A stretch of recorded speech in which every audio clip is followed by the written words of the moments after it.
It's time for the final path.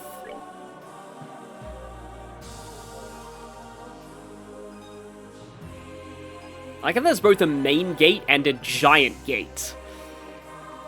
For my final party, the Zemurian Ore Bearer in this one is Richard.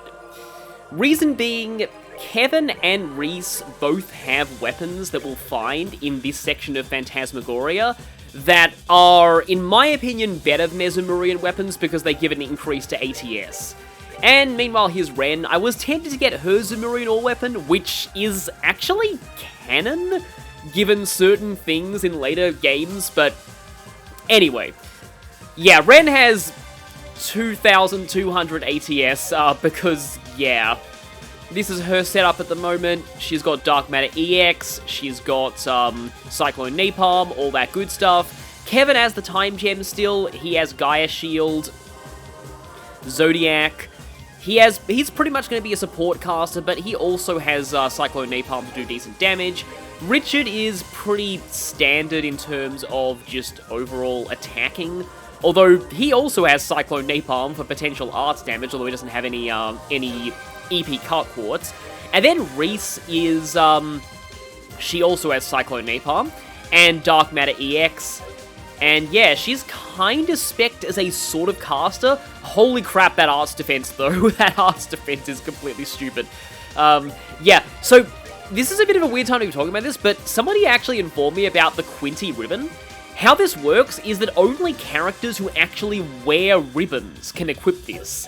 So, Annalise, Ren, Reese, pretty much the main one. And speaking of Reese, something that I forgot to talk about earlier, but I actually meant to, Reese's menu portraits. In the Japanese version, after she loses her hood during the trip into Gehenna, her menu portrait is supposed to have her without the hood as well. Here's an image of that. But for some reason in the English version, it's still the same artwork. I don't know if a flag in the game's code got messed up, or if they simply couldn't find a high-resolution artwork of her hoodless art. Because, yeah, the hoodless art we do have is in a lower resolution to this one. Wow, they're throwing Tildorns at us right from the start. Can be a little hard to actually attack, because their backside has a bit of smaller of a hitbox than you might think. Okay, our, yeah, having Devastation Blast means, like, normally I go down to, like, the very bottom for Dark Matter EX, but, yeah, Devastation Blast is interfering with that a little bit. So Kevin won't be doing as much damage here, but he is going to be, well, casting a lot more often. This is actually a very caster-heavy party. I don't usually make Reese a full-on caster, but, yeah, I just found out, like, it never really occurred to me until this playthrough just how insane her ATS could get with her late-game weapons. I kind of wish they gave Kevin more of the ATS-boosting weapons later on. It's a bit weird that Reese gets that distinction later, but, oh well. You just barely survived. Die! And yes, Richard has a 20% crit rate now, thanks to the, that quartz. This is the last game in the Trail series, though, where critical rates are entirely quartz dependent. Or turn dependent. In later games, characters do have a standard crit rate that will apply to basic attacks as well. Titan Sandals. You took the time to talk to me even when you're this busy. You're so sweet. Now, who wants those Titan... Oh, wait, nobody wants them, because we have heat-resistant boots on this entire party. Yeah, that's 10 less speed. I mean, it's very tempting. Gives a lot more defense, which I might need, because the final boss is no pushover. Its attacks hit pretty hard. Of course, I have a lot of Earth Wall. It's funny, I was looking forward to seeing those Tildorns, and now whenever they show up, I'm like, I hate you so much. I feel blessed to have gotten the chance to work on this series. I feel like it was a lot of luck to get this chance. S. Oh, it's just, I love this. This is just so great. Yeah, the chess quotes were exclusive to the localization, though. The Japanese version probably just said the chess is empty for everything. But they are pretty much Xseed's, like, kind of trademark with this series. And let me actually see if this will apply to both of you. I'm assuming the tank is immune to this. Yes, it is. Now, of course, those angels being not immune to Petrified means that the Death Blow turn was completely superfluous.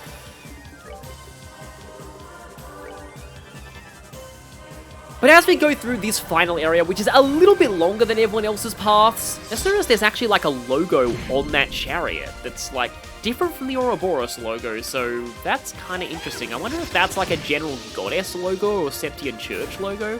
Oh, there was another angel that was hidden behind that tank. Well, have some luminous dividers. Which is, I just realized, is kind of like doing an aura with a sword.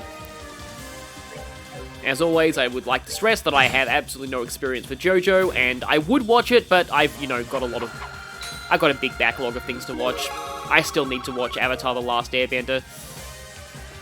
And I also kind of want to get into My Hero Academia, so unfortunately JoJo is a little bit on the back burner for me. But, oh wow, these things outside of chest rooms now. But the thing that I wanted to talk about here is something about Kevin that I actually planned to talk about during the Abyss, but I forgot to.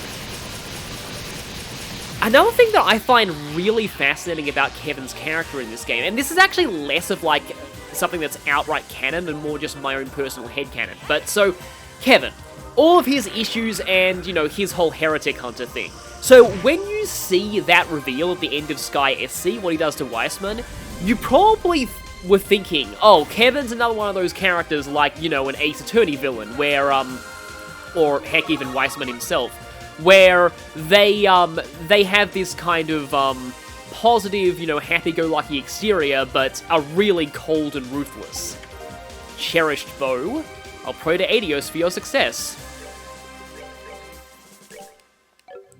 I was gonna say, please don't let her turn out to be evil in later games. I'm still hoping that, but, at the same time, it's really all about how they execute it if that does happen.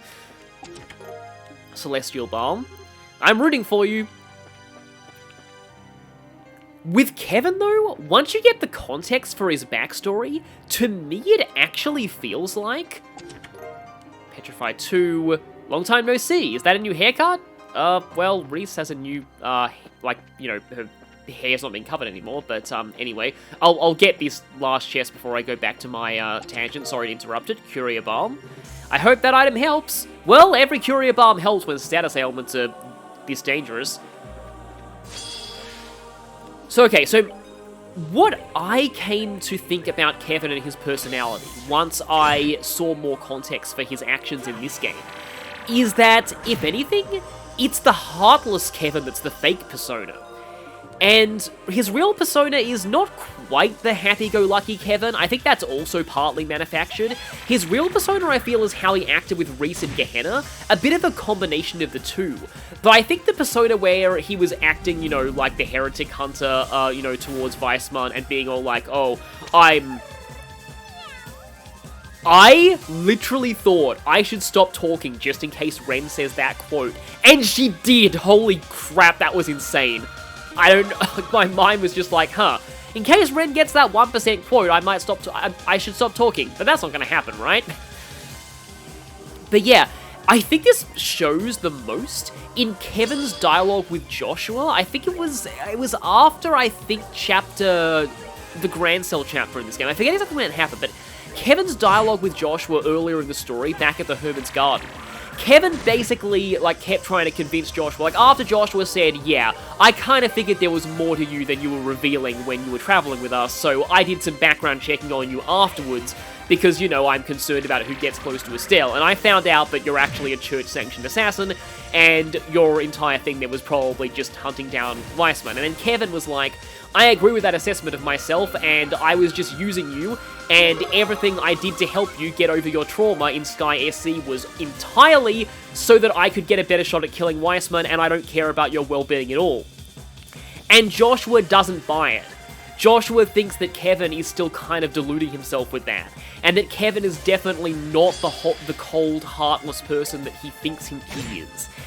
That conversation takes on a very new meaning after you find out the truth about Kevin in Phantasma, and that this whole situation was him punishing himself. So, to me, that cold, heartless, heretic hunter persona that Kevin created, it was all kind of similar to the fact that, Kevin even becoming the heretic hunter was an attempt to punish himself for what he did to Rufina. And this is what I think. I think that the way he acted in that persona was Kevin trying to act like the monster that he saw himself as. Kevin was like, from what I let happen to Rufina, I am a heartless, inhuman monster. So I might as well act like it. I want everyone else around me to think that I'm an inhuman monster.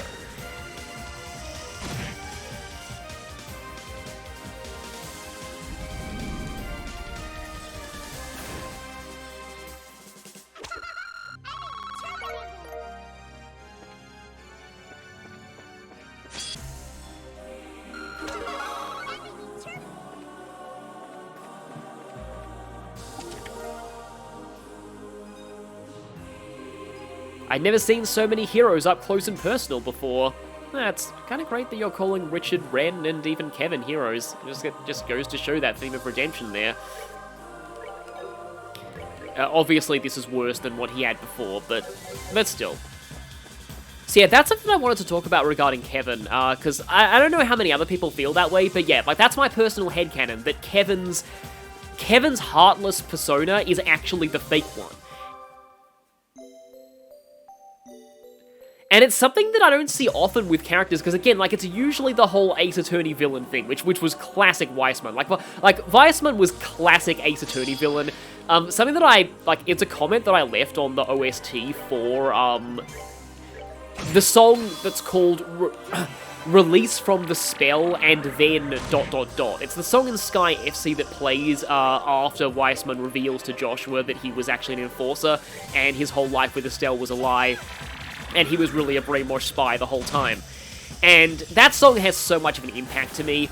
And I like how a lot of the musical cues from that song are still in a lot of Weissman's battle theme. I still don't know whether that should be pronounced like a V or a W, but in a lot of his battle themes during Sky SC, it is really his theme music. But I left a comment on that video a while ago where I said that I love how they make Weissman look like a completely different person just by having his head tilted in a different direction in his portrait and giving him a creepy smile and, like, terrifying looking eyes. It reminded me a lot of how Ace Attorney villain reveals often work, how they can make somebody, just with a very slight change in pose, make someone look like a completely different person, and, like, really hammer in that the personality you saw previously was all a front for their true self.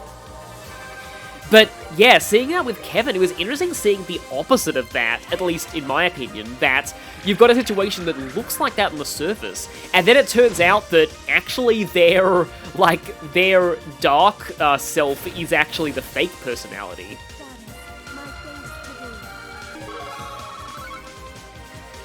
But one other thing that I wanted to talk about here, and this is something that I haven't actually addressed yet, but now that we're at the end of the Sky arc, I can mention this. So, Estelle's party is the only party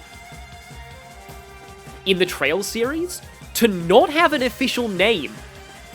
The Crossbell party is called the SSS, and the Cold Steel party is called Class 7. But there is no official name for Estelle's party. I'm glad that I went back because I missed that chest before. It's kind of weird, because they were the first one, but, like, in a lot of sources, they're simply referred to as Estelle's party. It's the only, like, thing, and it's just, I love that kind of, we're all the biggest bunch of idiots in Zemuria, that whole conversation that Kevin has with them before they move out to Phantasma at the beginning of the final chapter in this game. It really does sum up the Sky Party. I mean, a lot of them are, like, it's a lot of JRPG parties in general, but overall, I actually really, really love the Sky Party, and just how they're all developed over the course of these games, how much we get to know them, the way the inter-party relationships work, the fact that Richard and Ren feel like natural additions to the group this late in, especially with Richard originally being like, he was the big bad of their first adventure. Go kick some butt.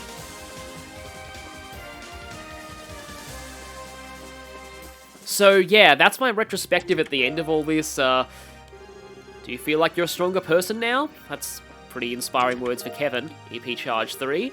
I only wish I could give more, but you'll have to wait until New Game Plus. Oh, I was hoping that was Reese's weapon. Your friends will always stand by you. When you're happy, they're happy. And when you're hurt, they'll hurt too.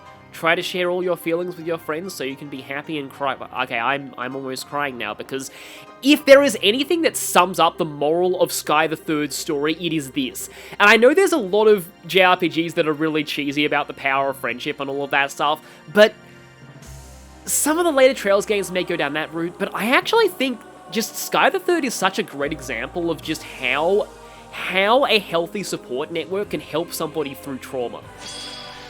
And you really get that with Kevin, and in a way it probably wouldn't be this way if the party, just to go back and link it into my earlier thought, if the party didn't become so close-knit after the events of Sky SC. Like, that's really the main takeaway of the Sky arc. I was talking before about my retrospective with the Trails series, and going back to this one, I do think, although I haven't played Crossbell yet, so that my opinion on this might change, but I do think the Sky arc, and this is the main reason to play these games, the Sky arc has the best writing of the Trails series, the most consistently good writing of them. And I think that really shines through in its characters. Like, a lot of the reasons why I play JRPGs are just for the characters and for the inter-party interactions. I can just say, like, some of my favorite JRPG parties out there, I'd say, I don't know, it's kind of hard to say. I do think, one of the only parties that comes close to the Oh, that's interesting. Yeah, you gotta be careful with self-destructing enemies, because their self-destruct counts as an attack that goes off in the same turn, which means that if there's a turn bonus, their self-destruction gets that bonus. And in this case, it means that Richard got vanished because the enemy self-destructed and vanished. You guys are immune to suction. That's kind of weird. And yes, even though you do pop back in later, you lose all of your EP upon being vanished. But, I mean, I can always recover that at an augment there are augment charging stations in later games. In this one, they're just monuments or just random balls of light. But yeah, Xenoblade Chronicles 1's party is another JRPG party that's in my personal Hall of Fame. I just think that one just works very, very well together.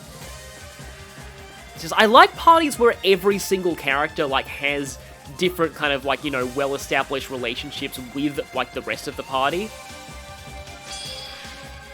And that is the thing, like, oh, this is going into later arcs, but I was just about to mention how, like, a lot of people say, oh, the Trails of, old Class 7 and Trails of Cold Steel doesn't have that, like, they don't really do anything, and just, but, like, I kind of saw them that way in Cold Steel 1 and 2. Like, I do admit that later on, with the sheer cast of characters, they kind of fell behind on that, but I really liked Class 7 in Cold Steel 1 and 2, personally.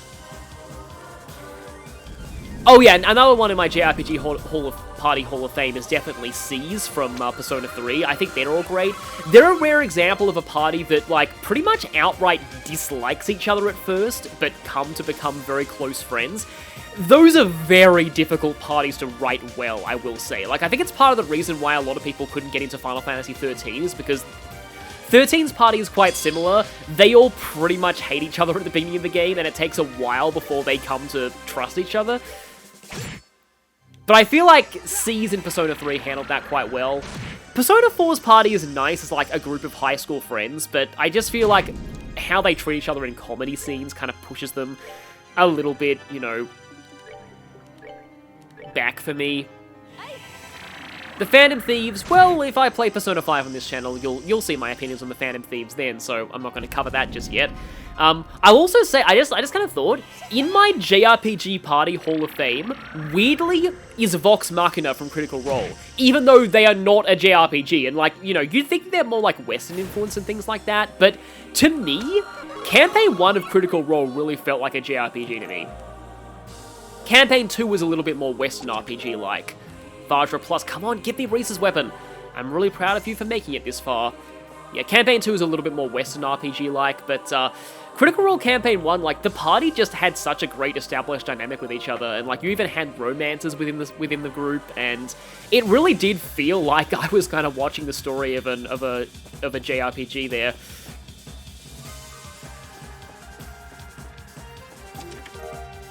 Finally, there it is. Agnes Day. You're good to go.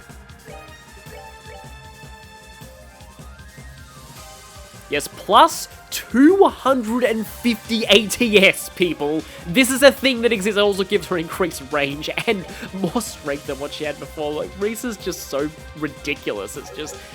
It's like, yeah. I don't know what they were thinking with that much of an ATS increase on her. It's like, hey, let's take this party member who's been more of a support member earlier, and let's turn her into a full-on black mage, but only in the last few hours of the game. It's just kind of a strange thing to do for a party member. I do like it when games do that, when they have characters with roles that change over the course of, like, the game, but this is really drastic. Like, I will say Reese is still good over the course of the entire game, but it's just like, yeah, you wouldn't expect her to suddenly become a black mage in the last 10 hours.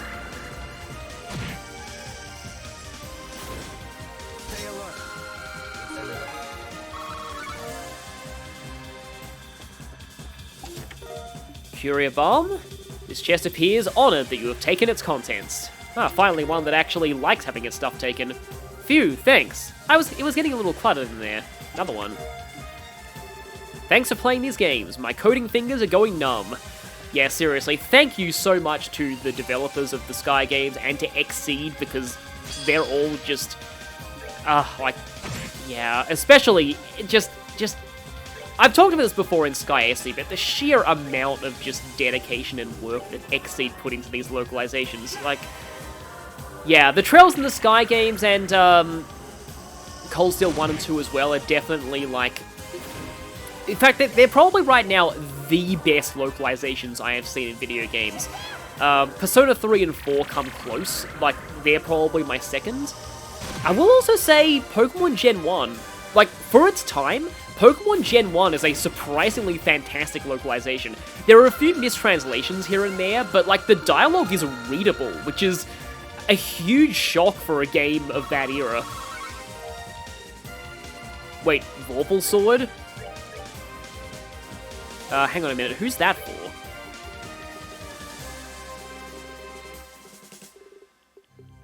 Oh, it's a... Well, it's too late to give that to Chloe or Julia, but yeah, the other things are better than it anyway. Insulating tape?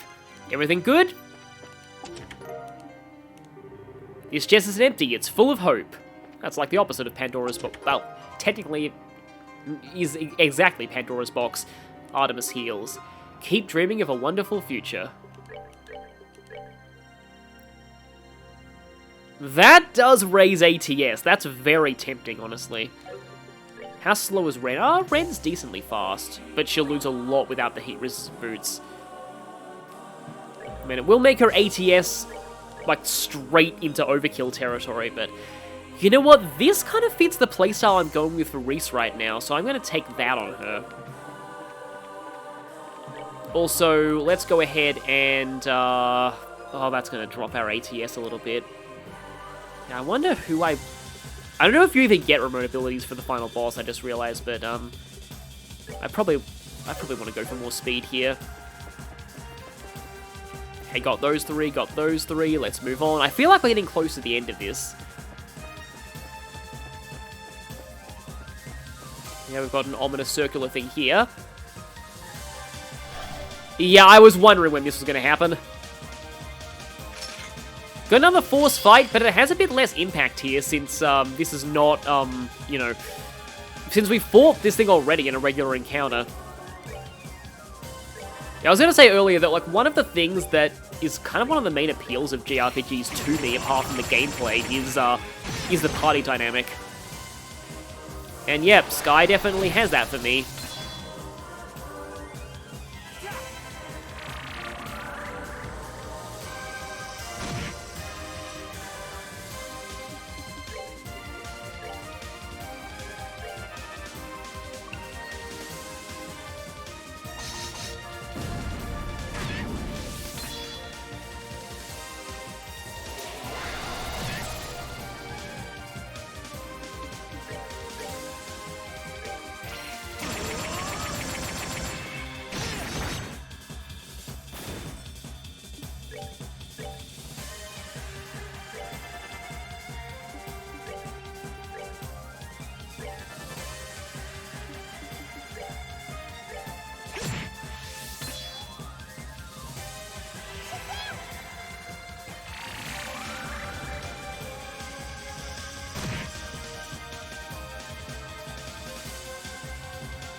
Celestial Bomb here. You're doing it! You're doing it! And there's chests in the center here. Like, there are over 70 chests in Phantasmagoria, by the way, so... Yeah, if you're wondering why the counter has overflowed the, like, 2 achievement thing, it's because you don't need all of the chests to get the chest achievement in Sky the Third.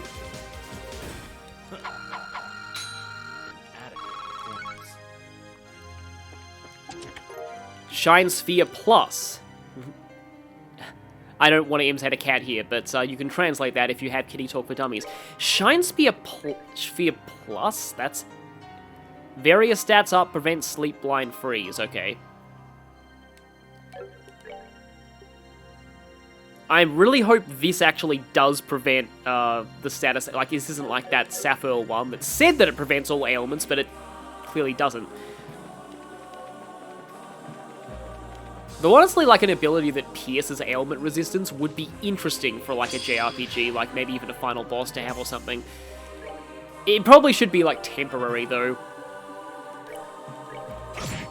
I recently rewatched the final battle of Critical Role Campaign 1, and I was just kind of thinking of how the final boss of that campaign had a lair action that that temporarily removes the necrotic damage resistance from everyone on the field.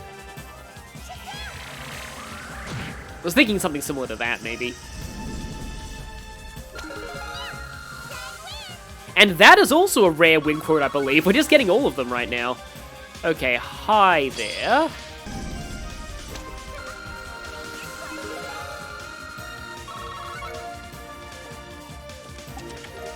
Gabriel's Aura. Oh, I had an extra item in here, but you just missed it. Crimson Scythe. Not much farther now. Please let this raise ATS or something. No, but it's an objective improvement to what she had before, so let's take that. I did go in... Yeah, I went in both sides here. It'd be a little annoying to miss a chest this late in. I think we are getting very close to the end, but the thing is that I'm sure that on my first playthrough, I was around level 145 before the final boss rather than 140. I'm definitely better equipped this time, like in terms of quartz and weapons than I was in my first playthrough, though. So maybe I can fight the final boss this way. Yeah, I did expect to be a bit higher level by this point.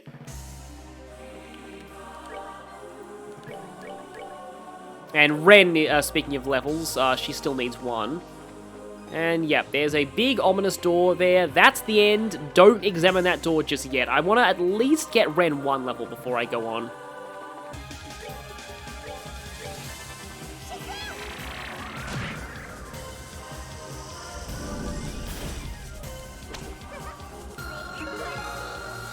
And there we go. Ren is level 140.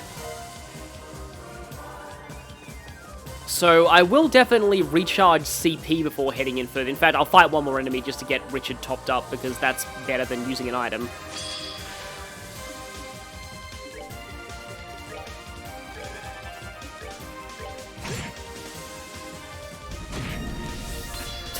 I love how that self-destruct was the one that pushed him to 200. Just barely didn't make it before, but he did with that.